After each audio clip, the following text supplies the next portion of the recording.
کہنے لگے میلاد کس کو منانا چاہیے؟ میں نے کہا اس بیٹی کو منانا چاہیے میلاد جو زندہ ہوتی تھی تو دفن کر دیا جاتا تھا، پر میرے رسول نے فرمایا اب جو بیٹی پالے گا نا میں اس کا بازو پکڑ کے جنت میں ساتھ لے کے جاؤں گا۔ میں نے کہا میلاد اس ماں کو منانا چاہیے جس کا بیٹا گلے میں رسی ڈال کے ماں کو منڈی میں بیچ آتا تھا۔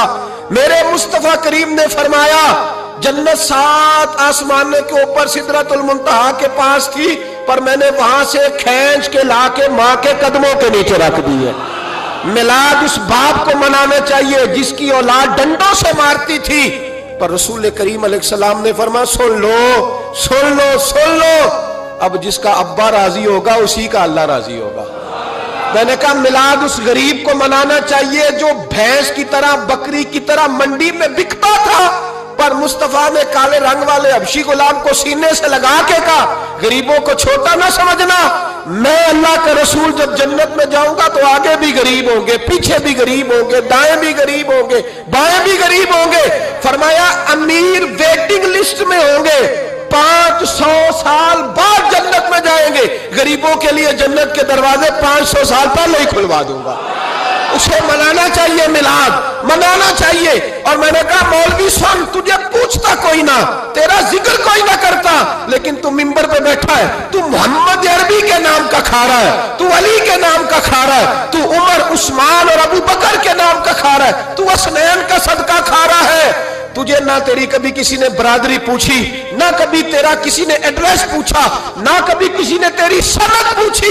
لوگ تیرے نعرے لگاتے ہیں، لوگ تیرے ہاتھ چومتے ہیں، پھر مان جا کہ تجھے صبح بھی میلاد منانا ہے، شام بھی میلاد منانا ہے، اور تجھے یہ کہنا چاہیے خس خس جنہ قدر نہیں میرا ایتے صاحب نو وڈیائیاں میں گلیاں دا روڑا کوڑا، ایتے محل چڑھایا سائیاں، تیرا کام تھا تیری آنکھیں بھیگی رہتی۔ اور اس بوڑھے کو بھی میلاد منانا چاہیے جس کے بارے میں میرے نبی پاک نے فرمایا سفید داڑھی والے کی جس نے عزت کی اس نے تو رب کی عزت کی، اس نے تو رب کی عزت کی میرے بھائی۔ اس مزدور کو بھی میلاد منانا چاہیے جس کے بارے میں نبی پاک نے فرمایا جو اپنے ہاتھوں پہ چھالے ڈال کے مزدوری کرتا ہے میں نے تو اسے رب کریم کا دوست بنا دیا ہے۔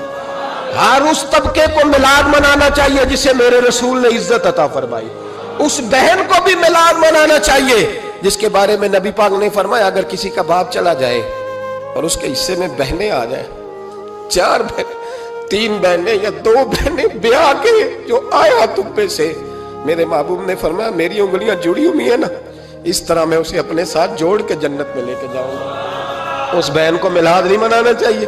میرے رسول پاک نے فرمایا جس کی بیٹی واپس آ جائے، طلاق ہو گئی یا بیوہ ہو گئی، واپس آ گئی، نام بچ سکی، واپس آ گئی، فرمایا واپس آنے والی بیٹی کی جو باپ خدمت کرے گا، میرے رسول پاک فرماتے ہیں میں قیامت میں اس کا سفارشی بنوں گا۔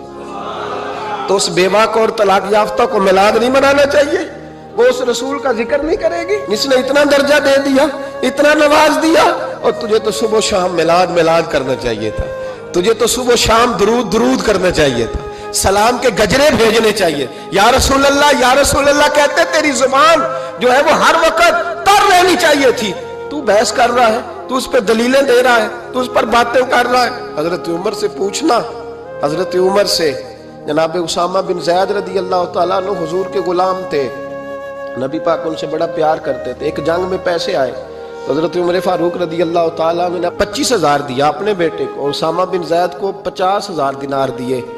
بیٹا کہنے لگا ابا جی وہ تو چھوٹے ہیں، میں بڑا ہوں، وہ حضور کے زمانے میں بچے تھے، میں جہاد کرتا تھا، یہ آپ نے کیا کیا؟ تو حضرت عمر رو پڑے، کہنے لگے بیٹا یہ تیرے باپ کے سر پر جو عزت کے بال ہے یہ مصطفیٰ کے اگائے ہوئے ہیں۔ یہ نبی پاک، اسامہ سے نبی پاک کا پیار بڑا تھا، حضور کی محبت بڑی تھی۔ بیٹا اس کے ناک سے ریٹ نکلتی تھی تو رسول پاک اپنے ہاتھوں سے صاف کر دیتے تھے، حضور اس کو گود پہ بٹھاتے تھے، میں کیسے بھول جاؤں رسول پاک کے احسانات کیسے۔ حضرت عمر جا رہے تھے تو مکے کے رستے میں ایک تنا آیا، کھجور کا خشک تنا، حضرت عمر نے اس کو بازوؤں میں لے کے رونا شروع کر دیا۔ عمر کیا ہوا؟ کہنے لگے یہاں تو میں اونٹ چرایا کرتا تھا، یہاں اور میرا باپ مجھے مارا کرتا تھا، دیکھو آج عمر نعرہ لگاتا ہے تو کیسر و کسرا کام، او بھائی اصلہ نال جے نیکی کریے، ہاں اصلہ نال جے، اصلہ نال جے نیکی کریے تے وہ نسلاں تاک نہیں بھول دے ہاں بے اصلاں نال نیکی کریے تے پھول کنڈیاں نال تول دے اور سن تیری دنیا بھی حضور کے صدقے بنی اور تیری قبر میں بھی کوئی ساتھ نہیں جائے گا، کوئی ساتھ نہیں جائے گا، قبر میں بھی مصطفیٰ کریم صلی اللہ ہو۔ اور دیکھنا قبر کے اندر بھی کبھی کوئی گیا ہے؟ قبر میں بھی رسول پاک، قبر میں بھی رسول پاک، قبر میں بھی رسول پاک۔ میرے استاد فرمایا کرتے تھے بتاؤ جس قبر میں نبی پاک آئیں گے وہاں عذاب کیا ہونا ہے؟ جب حضور ہی آ گئے تو عذاب کیا ہونا ہے؟ نبی پاک تو جدھر سے گزر جائیں رب وہ جگہ جنت بنا دیتا ہے، وہاں کیا عذاب ہونا ہے؟ وہاں تو دیدار ہونا ہے۔ تیری قبر میں بھی نبی پاک، اور حضور نے فرمایا میزان عمل پہ عمل تولیں گے تو پھر بھی میں تمہارے پاس ہوں گا۔ حضور علیہ السلام نے فرمایا پل صراط سے گزرو گے تو پھر بھی میں تمہارے پاس ہوں گا، اور میرے رسول پاک علیہ السلام نے فرمایا جب تم جنت میں جانے لگو گے تو پھر بھی میں تمہارے۔ تو بتا تیرے رسول تو ہر وقت تیرے ساتھ ہے، تو کب نبی پاک کے ساتھ ہوتا ہے؟ تو بتانا تو کب نبی پاک کے ساتھ؟ میں چھوٹے جلسے کا قائل ہوں، لمبی محفل میں گزارش کرتا ہوں دوستوں سے کہ لمبا جلسہ نہ کرو، لیکن ایک جگہ پہ میں گیا تو ایک بڑے پڑھے لکھے آدمی نے مجھے کہا مولانا ان کو سمجھائیں، آدھی رات تک بٹھائے رہتے ہیں، ان کو سمجھائیں۔ میں نے کہا میں سمجھاؤں گا پر آپ بھی ذرا اپنا لب و لہجہ تھوڑا دھیما کریں، تو پوری رات نہیں نبی پاک کے لیے جاگا، اور میرے رسول تو ساری حیات تیرے لیے جاگتے رہے، ساری رات محبوب نے۔ کیا کہتے ہیں بریلی کے امام اعلیٰ حضرت فرماتے ہیں ان کی مہک نے دل کے غنچے کھلا دیے، وہ جس راہ چل دیے ہیں کوچے بسا دیے ہیں، میرے کریم سے گر قطرہ کسی نے مانگا دریا بہا دیے، دربے بہا دیے ہیں۔ اور اللہ کیا جہنم اب بھی نہ سرد ہوگا؟ اللہ کیا جہنم اب بھی نہ سرد ہوگا؟ رو رو کے مصطفیٰ نے دریا بہا دیے، رو رو کے مصطفیٰ نے، اور پھر کہنے لگے رو رو کے مصطفیٰ نے ان کے نثار کوئی کیسے ہی رنج میں ہو، جب یاد آ گئے ہیں سب غم بھلا دیے، جب یاد آ گئے ہیں سب غم اسی لیے تو ہم کہتے ہیں میلاد کھل کے مناؤ۔ رسول پاک کا میلاد بہانے کرتے ہیں، بہانے وہ کرتا ہے جس نے کام نہیں کرنا ہوتا، جس نے کرنا ہوتا ہے وہ بہانے۔